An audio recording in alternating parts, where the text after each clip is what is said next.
There's a legend of a snake. It's a Nama legend.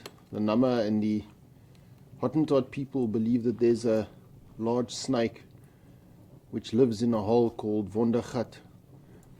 Wondergat is located approximately 50 kilometers south of Sendlingsdrift. And the Nama people believe that the snake turns into a maiden and lures the men into the river and drowns them. This legend is not unique to the Nama and the Hottentot people, but to a lot of the Bushman people, not only in this area, but they all seem to have legends about big snake.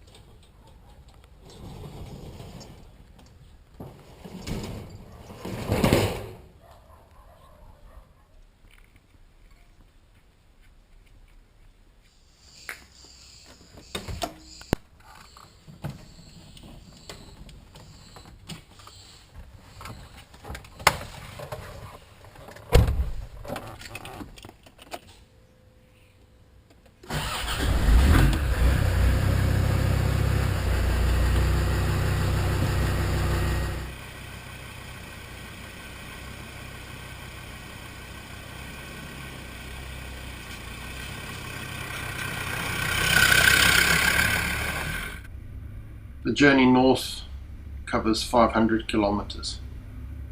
We ended up at the campsite at 2 o'clock in the morning and planned for the next day.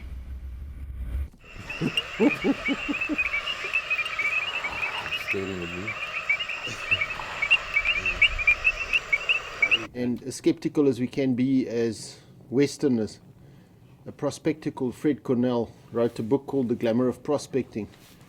And this is his story about the snake. He says, he's talking about Isak, one of the workers. And he said, we asked him why. And after beating around the bush a bit, he told me that in the middle of the river and exactly opposite where we were camped, there was a big rock in which a huge snake, the groot slang, in which every Richtersveld Hottentot family believes had his home. And it was not safe for us to be here with horses.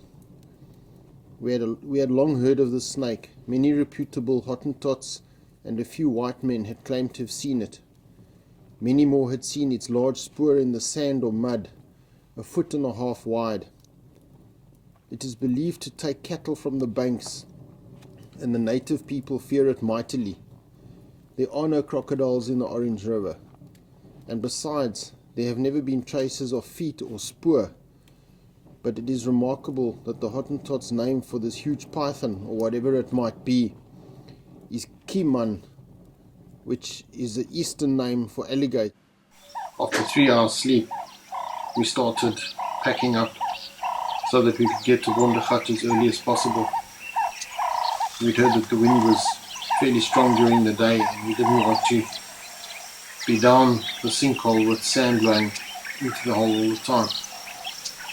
We left just after 8 o'clock with all the Land Rovers packed up and heading about another 25 kilometers north to Wondergat. Wondergat is rather exposed, therefore we decided to sleep in the riverbed and not have the wind flapping our tents all night. On this trip we only had Land Rovers, and as I'm sponsored by Land Rover, it was an exclusive Land Rover trip with very experienced people, some that have done expeditions with me before, as well as a few new people that had not been on extended trips with me. Carsten, driving the orange Land Rover, is from Belgium. He's been part of our group for about 2 years and he's done many trips with us, as has Ari.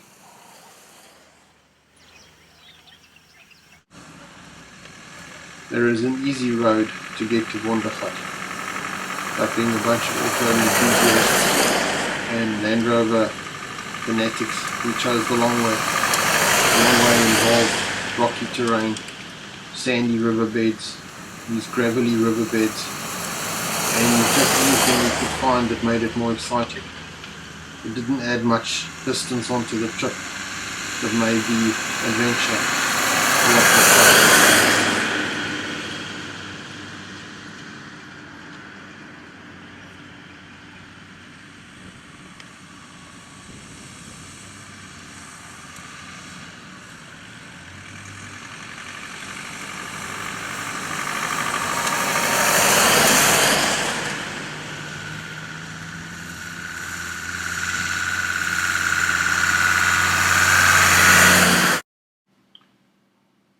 After leaving the riverbed, we ended up in this vast plain, zigzagging across the plain, moving further north. The area that we traversed covers approximately 7,000 square kilometers of mostly desert and mountain desert.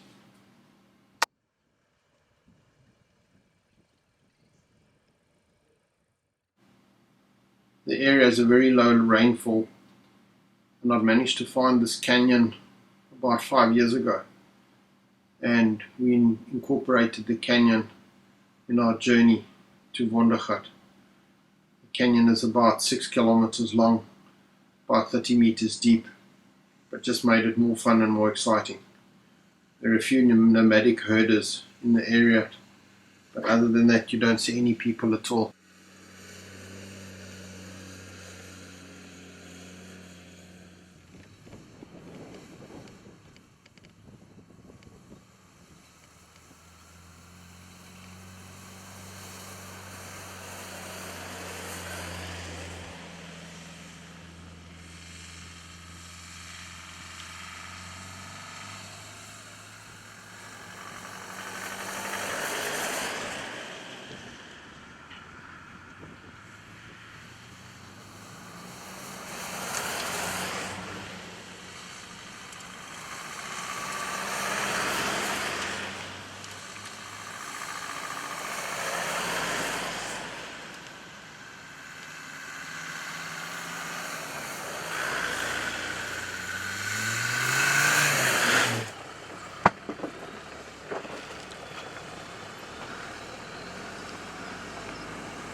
Every year there are flash floods in the area, sometimes washing away roads and bridges, other times just washing away the road.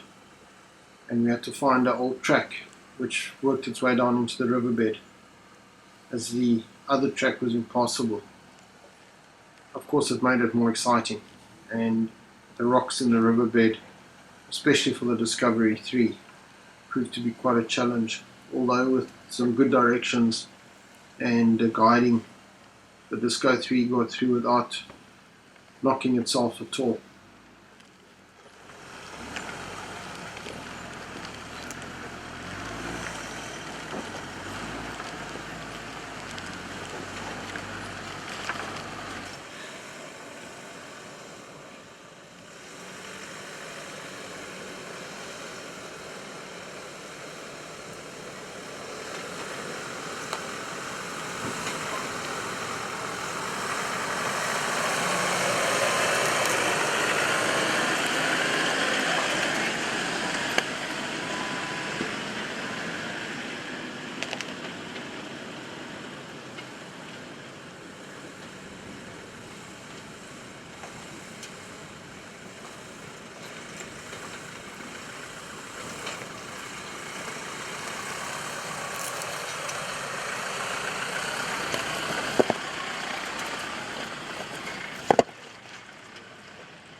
Ryan and Roy.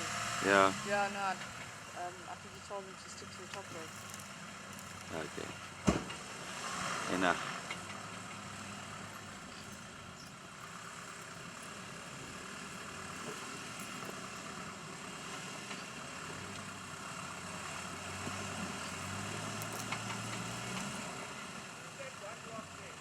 Which one? The big one.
Finally, we arrived at Wondergat at about 8:30, 9 o'clock in the morning. The opening to Wondergat is approximately 3 to 4 meters in.